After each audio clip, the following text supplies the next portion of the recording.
Presently, tapioca is an essential cash crop, with profit margins ranking only behind top exports rubber and rice. A variety of species of tapioca is grown throughout Thailand, but all are categorized under three main types. Number 1. The type used for human consumption is any sweet-tasting tapioca, including those with soft and flaky flesh, as well as more dense flesh species. This type is the least produced of the three. Number 2. The type used for industrial purposes is any bitter-tasting species that can be used in the various industrial processes. This type is the most prevalently grown. Number 3. The type used for decorative purposes is grown exclusively for the plant's overall aesthetic quality, such as the vibrant color of its leaves. With its high importance as a cash crop, tapioca has continually received developments that allow for production to meet market demand. Scientific research into the plant's usage in various industrial processes and its capabilities as an alternative energy source have been conducted.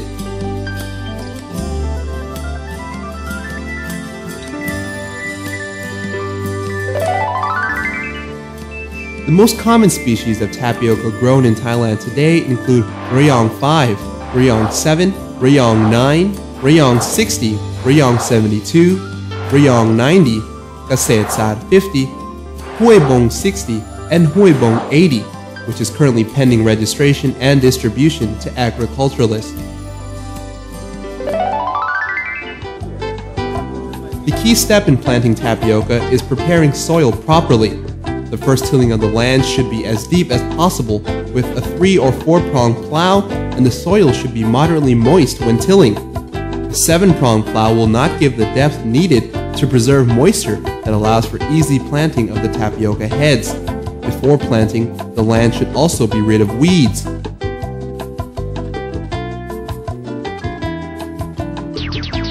Soil with a high clay content should be tilled a second time with a 7-prong plow to properly overturn the land.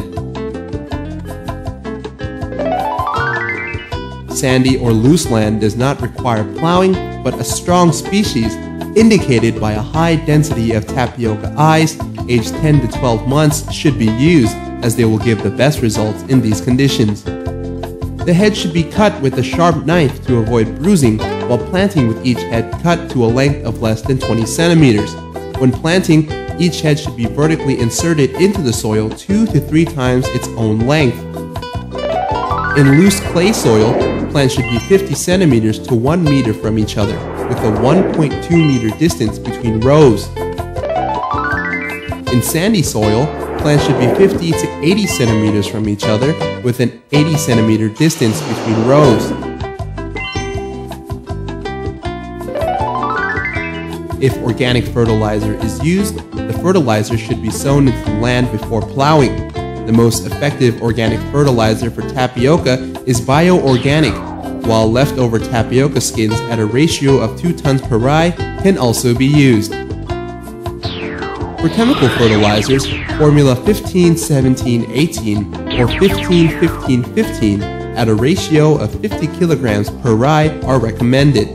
Application of chemical fertilizer should be done by spreading fertilizer along both sides of the plant within its own leaf radius and covering with soil. This should be done only once when the plant is 1 month old and should be done while the soil is moist. Not covering the fertilizer with soil may result in a loss of up to 50% of its efficacy. Watering the plants during the first 2 months of planting is essential, as well as during the 5-month-long dry season extending from November to May.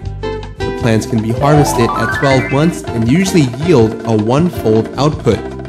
Tapioca can be grown throughout the year, but is most commonly planted during 2 periods: the end of the rainy season from November to January, or at the beginning of the rainy season from February to April. The first 3 months of planting tapioca are the most critical, with extra care needed to fend off weeds that may restrict plant growth and cause a drop in output. Weeds can be taken care of by using a hoe to rake the base of the tapioca plant.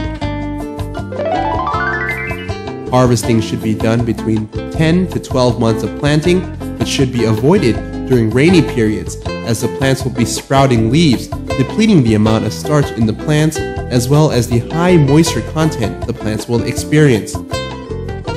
Planting practices and species selection are the deciding factors in ensuring a substantial output of quality tapioca, which in turn determines the income of farmers.